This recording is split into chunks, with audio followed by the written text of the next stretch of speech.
A i uśmiechaj się, jak będziesz leciał. Tam jest obrazek.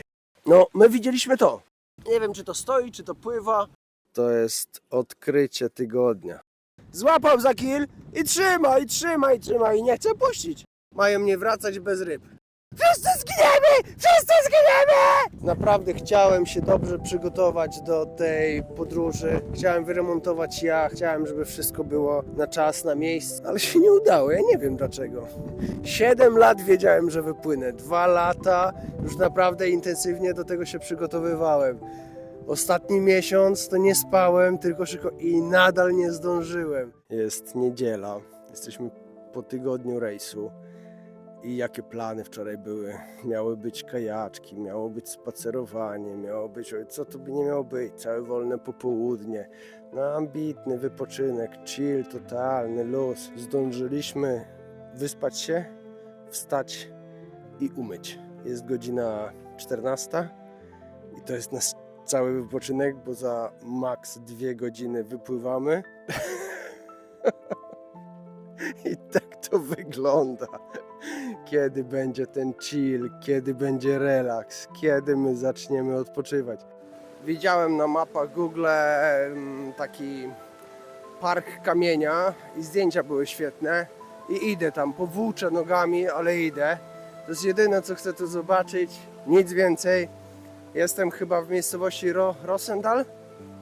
O, może tak być coś podobnego, tak? Albo trochę inaczej. Idę tam, chcę zobaczyć kamyczki i nie chcę dzisiaj słyszeć o żadnych grillach, ogniskach. Ja nie mam siły. Po drodze trafiamy na artystę domorosłego. To jest taki obrazek, ale jest więcej, jest więcej. Tam jest obrazek. I jeszcze... No fajnie to powychodziło. Taka machina. I robi ciach, ciach, ciach, ciach, ciach, ciach, ciach, ciach, ciach. Ciekawe czy na parę. O, jeszcze jakby to było na parę. A tam piła. No kto by nie chciał tego garażu mieć? Jaki facet.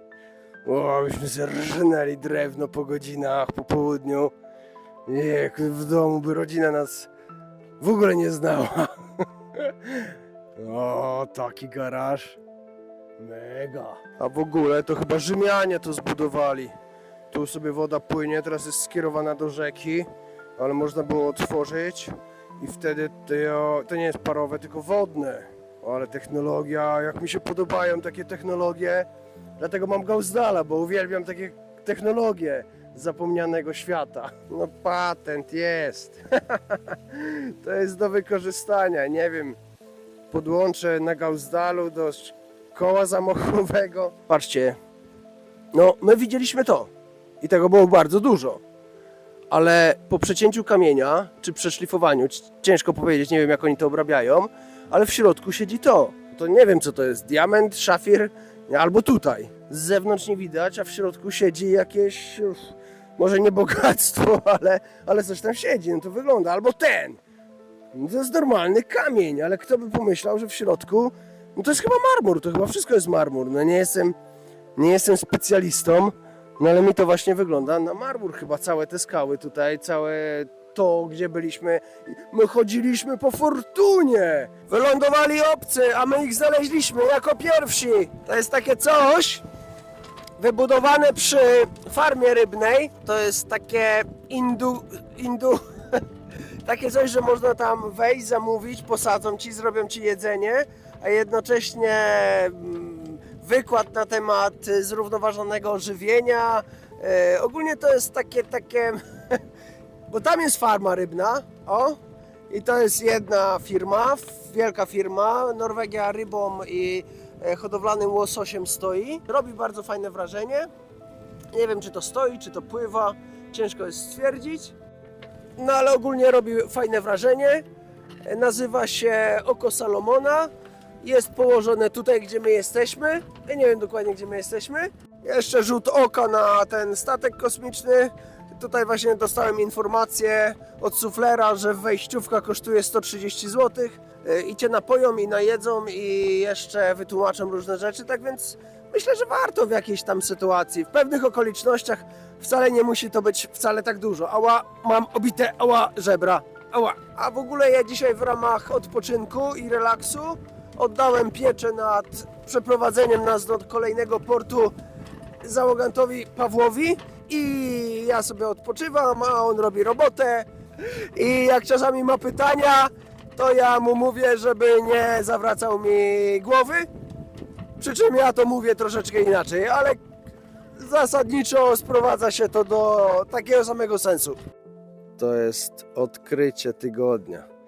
W takim porciku jeszcze nie byliśmy. To jest klimat, za którym ja tęsknię, za którym żegluję, szukam. To jest Wiatromierz. To jest taki porcik. Taki... No coś takiego, to jest stary... Ja jeszcze nie wiem dokładnie co to jest. Jesteśmy w tej... No. W tu jesteśmy. Wczoraj przyjechaliśmy, to 2 kontakty normalne, takie o 230 były zajęte. Podłączyły się te 2 łódki do tych kontaktów i wysadziło korki. Ale my w tym czasie już się podłączyliśmy do kibla i mamy swój własny. Nic nam nie wysadza. Podłączyliśmy się tam, gdzie boiler, duży bezpiecznik. Ale miejscóweczka przecudowna, z dala od wszystkiego. No naprawdę najlepsze, co znaleźliśmy. Top tygodnia. Takich miejsc szukam, takie zapamiętuję. Jak na wsi u babci. Jest wychodek. Cudownie.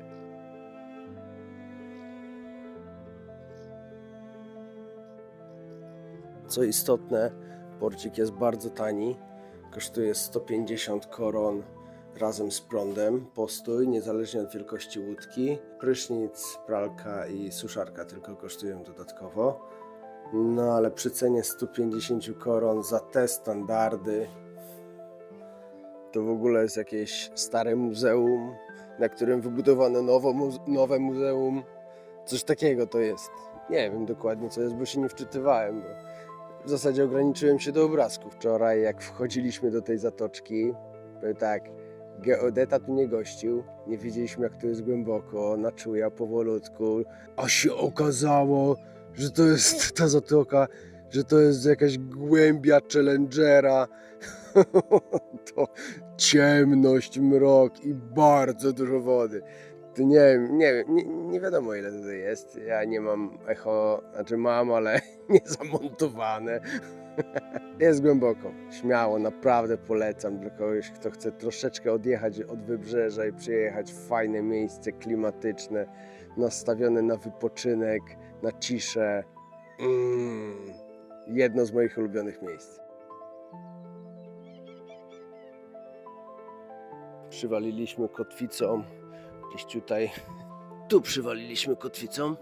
Położyliśmy cumy, jedna, druga, później szpring, później przyciągacz szpringowy. Jak ktoś nie wie, to ja nie będę tłumaczył takich prostych spraw. Wtedy jeszcze jedna cumka na lewą burtę jako odciąg, żeby nie pojechała nam łódeczka do tyłu za bardzo, bo w zasadzie stoimy tutaj na centymetry. Z tyłu skutecznie ogranicza nas platforma drewniana. Orbaka. No, 10 na 10. Odchodzimy z portu, z którego nie chce się specjalnie odchodzić. Ewidentnie my się też porcikowi spodobaliśmy, bo nas puścić nie chciał. Złapał za kil i trzyma i nie chce puścić. I my na prawo, i my na lewo, i my na prawo, i my na lewo. A on, nie jedziecie? Fajne jesteście człowieki, musicie ze mną zostać dłużej. No, ale jednak odpłynęliśmy. Mam tak dobrą załogę, że pozostaję bezrobotny. Będę się przypatrywał... Oj, co trzeba mówić do tego? Mam tak dobrą załogę, że pozostaję bezrobotny. Będę się przypatrywał, jak oni to robią. Może się czegoś nauczę. A oto moja załoga. Ohoj! Bez prawa do zasiłku. Bez prawa do zasiłku, renty i wypadkowego. Wiaterek mamy takiej dosyć nawet. Zaraz się dowiemy. Ale ja już jestem ciekawy, co to będzie się działo. Wszyscy zginiemy! Wszyscy zginiemy! Ja tu mam jak w kinie. Sobie siedzę, oglądam. To taki thriller troszeczkę, bo dopiero się akcja zaczyna rozgrywać. A tu pierwsze odbijacze idą. Jak się wychowałeś wychowałeś, tak se masz. Tak se mam, jak se wychowałem, tak se mam, czyli se mam nie najlepiej. Byliśmy gotowi do podejścia, ale zapomnieliśmy, nie mamy kulki! Ale, dobrze, zaraz będzie. Dobra, jedna skucha, ale to nic. Nie mieliśmy kulki, ale już mamy kulkę. Robimy podejście numer 2. Tylko mnie nie wyrzućcie, bo ja się jeszcze przydam. Ja się naprawdę przydam, ja jeszcze coś zrobię dobrego dla świata. I powolutko, elegancko, pełna profeska. Desant schodzi na tip-top. Zakłada cumę, no nie na ten poler, bo to nie jest szprynk, no ale dobra. Dobra, to nie szprynk, kolego. A tak chciałem pochwalić. Sternik podaje cumę. Sternik podaje, nie czeka. Cuma nie jest rzucana w człowieka, tylko jest rzucana na beton. Gdzieś w pobliżu polera. No i jeszcze mam się do czego przyczepiać, ale dają radę. Będą dalej cymować. Cały czas aż się nauczą. Robimy fajną zabawę, jeździmy wokół takich wysepek, mniejszych i większych i szukamy kotwicowiska na dzisiaj. To będzie bardzo dobra zabawa. Już mi się podoba. Uwielbiam. No tam, to chyba nie dla nas. Za maleńka, za płyciutka. Ale tutaj obok jest coś jeszcze. W Norwegii jest takie coś, że są takie dzikie, oficjalne kotwicowiska. To znaczy, są takie, że po prostu można, się da. Nie ma tam za bardzo infrastruktury, ale czasami się zdarza jakaś infrastruktura. Tutaj na przykład są jakieś opony i coś tam jest zrobione. W sterniku tylko bardzo tam patrz na mapę, bo byśmy chcieli jednak na miękkim jechać. Pamiętajcie, jeździcie po miękkim, a miękka jest tylko woda. No i są właśnie takie miejsca i do takiego miejsca teraz ruszamy. Sprawdzimy sobie, co jest w środku, jaką mamy infrastrukturę, z czego można korzystać, czy jest osłonięte od wiatru i jeszcze kilka punktów, ogólnie czy nam się podoba, czy nie. Dobra, muszę patrzeć na mapę, bo on nas zabije. Ta zatoczka nam oferuje 4 opony, my z nich nie korzystamy, bo nie lubimy i jedź tak głęboko jak się da. Czasami w takich miejscach są zainstalowane bojki, do których można albo się zakotwiczyć, albo używać ich jako taką pomoc, czyli i kotwica, i bojka i wtedy, no ale w tej to się jakoś nazywa, to jest zatoczka. W tej zatoczce tego nie ma. Ja wyprowadziłem dzielną załogę na łowisko, a oni mają nie wracać bez ryb. Mają wędki, tylko nie widać. Trochę się wstydzą, ale mają. Naprawdę. Załoga smacznie śpi. Jest 8. A kapitan idzie do sklepiku po świeże bułeczki. Taka fucha tutaj jest. Tu się powinno robić staż kapitański. Nie ma posiadówy. Nie ma, że łapkę wyciągam. Da, pani da. Nie. Zapierniczaj do sklepu i kup bułeczki i zrób mi.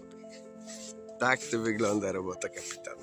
To nie jest tak zawsze, że my się tylko bawimy, że jest radość. Czasami jest jakaś tragedia.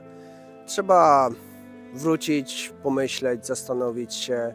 Nie zawsze dzieje się dobrze. Napotykamy trudności, mierzymy się z problemami, bólem. No nie jest łatwo. Ale nie w tym filmie! Zobaczcie, co robimy!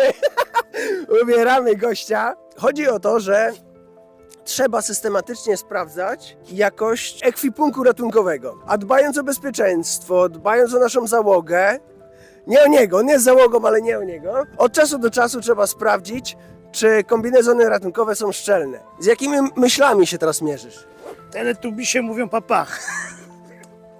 To jest właściwy człowiek na właściwym stanowisku. Moglibyśmy kazać mu wejść po tych schodach i byłoby względnie, ale myślimy, że są za śliskie. Natomiast dużo mniej śliskie są te skocznie u góry, co jest naturalnym wyborem, żeby jednak do tego testu wybrać najbezpieczniejsze możliwe miejsce, czyli wyślemy go w kosmos. Daj się pośmiać, ale poczekaj, jeszcze nie. Musisz kucnąć i wypompować powietrze. Ja wolę mieć więcej wtedy. Nie, bo żeby w nogi nie poszło. Masz wypompować całe powietrze. A tu wypuść sobie. Tu, tędy. Tu otwórz i wypompuj nadmiar powietrza. Tak? Jesteś gotowy? Wygląda, żebyś był gotowy. Mi się wydaje, że bardziej nie będziesz. Kapok, ubieramy Cię dlatego, że naprawdę nie wiemy, czy ten kombinezon jest szczelny. To są prawdziwe testy. Odprowadźcie go w tą ostatnią podróż. A, i uśmiechaj się, jak będziesz leciał.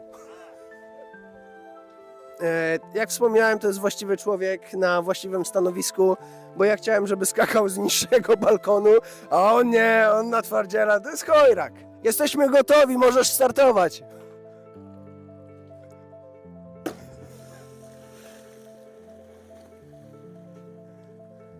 Zasadniczo próba wyszła bardzo pozytywnie, ale jak zauważyliście, najpierw wynurzyły się nogi. To dlatego, że dużo powietrza jest zgromadzone w nogach. I teraz go nie uszkodź, jak będziesz wychodził po schodach. Wiesz co? Najlepiej, abyś wrócił tą samą drogą.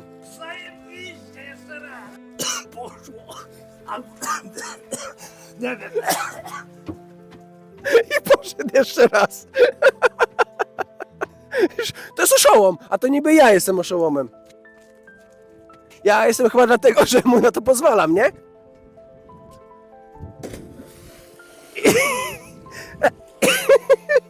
I nogami do góry.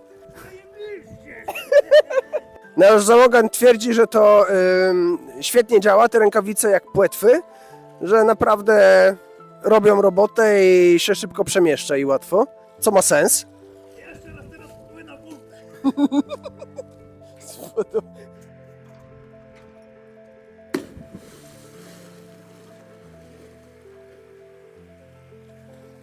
Teraz nie wyrzuciło go nogami, prawdopodobnie już powietrze przesunęło się, albo zdążył wypompować w międzyczasie. Nawet widać na nogawkach, że już nie ma tyle powietrza tam. Dlatego tak ważne jest ten na początku przysiad. Trochę się dusi, ale jesteśmy na to gotowi. Ten przysiad jest na początku istotny, żeby wypompować jak największą ilość wody z nóg. To wtedy nie obraca nas do góry nogami. No w skrajnych sytuacjach może być to po prostu niebezpieczne. Powiedział, że bardzo fajnie i smak wody morskiej też mu bardzo odpowiada. Nie dasz rady, ej, poczekaj. Za dużo byś chciał naraz zdjąć. Nie walcz, siedź tam. To jest twoja prywatna łódź ratunkowa. A to można przysmarować. Sugerujesz, że zamek chodzi niewystarczająco dobrze? Troszeczkę opornie. Ale mistrzostwo, oj, widzisz, troszkę mokre jest. No tak, Bardzo ale tak, pamiętajcie, że skakałeś z samej góry, szedłeś 2 metry pod wodę i się wynurzałeś. No i jesteś trochę mokry, natomiast zazwyczaj polega to na tym, że masz się unosić w wodzie. Tak więc praktycznie nic, nawet jeżeli skafander byłby za duży troszeczkę i nie dolegał idealnie, to i tak by dawał warstwę ochronną, no i to jest jednoosobowa łódka ratownicza, ratunkowa w zasadzie. No dwie byś tu weszły. We dwójkę byśmy tam weszli? A jak? Ale ja będę tu z tyłu.